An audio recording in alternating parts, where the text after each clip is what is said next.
feel like if the ancestors were walking in today's world, they would look at how addicted we are to this technology. When I say addicted to the technology, I mean we're addicted to the leisure that this technology brings, and we're so addicted to it that we will overlook mass murder, we will overlook rape and pillage just to ensure that we still have these things that really don't mean anything. So I think they would look at us and they would tell us like, hey, the whole system that y'all got going, the prison system that y'all got going, y'all are so comfortable with it, but that's not how natural people live. These cell phones and these smartphones, y'all are so comfortable with the technology, but we're not collectively, we're not using it to advance spiritually, and we're not using it in a positive light.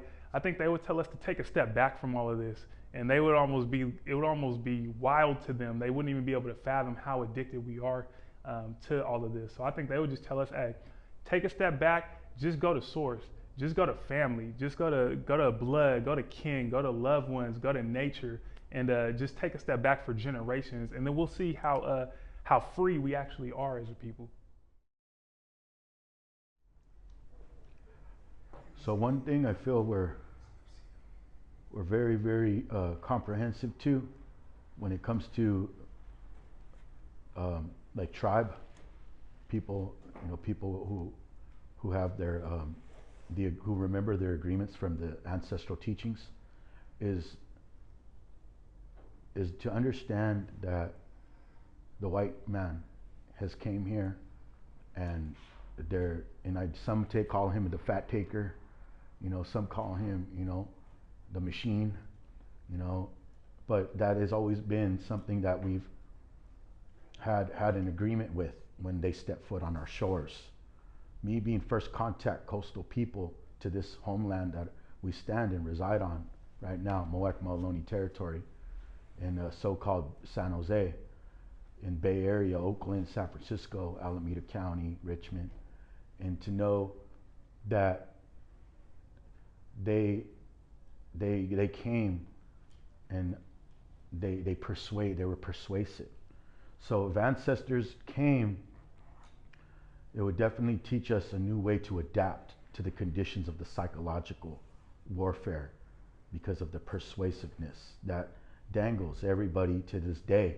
Now we're passive and comfortable working a slave shift. We're passive and comfortable for having institutions raising our children. We're passive and comfortable for agreeing that we stand with the European standard within our homes, from the food, the cultures, they name them subcultures now, body of warfare, things that have a big impact to even the alterations to what brother was talking about with the technology. The technology is crafted here. This is where the first semiconductor was created, was right here, because of the silica. And so knowing when they came, what was the first, how to address and read their body language, how to read. I think the ancestors would teach us how to understand the enemy first and foremost, as a warrior, speaking on a warrior perspective of what we need to understand, what is affecting the future now. Because this type of industrial ruling class has established grips in our spirits, as now we are consumed by being consumers. We are altered in our realities of our identity because we lost our directions from the ancestral teachings.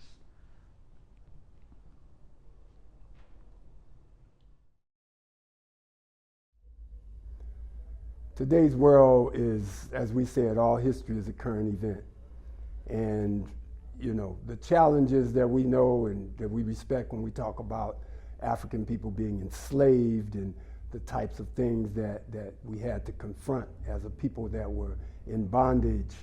But also, I think it's, again, quoting from the House of Sankofa and my dear brother, Minister Barry Houston, we have to reintroduce ourselves to ourselves. And I think in that introduction to ourselves, we find a certain power, right? We find just spiritual power. I would even go so far as to say a mystical power, in the sense that we can do things that when we look at it, we don't think that we're able to accomplish it. I think, again, the ancestors are just boosting us up. They might say, yeah, that looks like, you know, Mount Kilimanjaro, and it might look like it's too tall to climb, but here, you're not starting at the base of this. So I think reintroducing ourselves to ourselves, embracing our culture, embracing our society, which means for us, particularly those who have been imprisoned in North America by capitalism, means that we have to study our history. We have to learn the truth. Culture, the way we engage with culture, the way we over and understand culture. Remember, culture carries the rules of thinking. So the first thing I think, just me, I think they would say, hey, you have to rid yourself of the enemy's culture. Because as long as you're drinking from the enemy's cup, the rules and analysis of thinking is going to be a replication of how they move and how they think. So first thing, we have to separate ourselves from the enemy's culture. We then have to reconnect ourselves with our ancestral culture. Once we reconnect ourselves with our ancestral culture, then we'll have those analysis or those rules of thinking, and we'll be thinking like our ancestors thought, like our ancestors worked, so that we can think in the way that we are supposed to think. Right now, we're thinking like the enemy, and so as we've been taught that we are in the 5th stage of white supremacy, the refinement stage, and that's when the oppressed people actively engage in their own oppression, whether it's knowingly or unknowingly. So as soon as we step away from that, we can start thinking about how to actually engage with the legacy building that we were sent here to do. So if the ancestors seen today's world, for sure they would challenge us to like ground ourselves, slow down, take a step back, and just kind of be more human. I know, like what I noticed in my generation is like folks don't really like talk to each other like that anymore.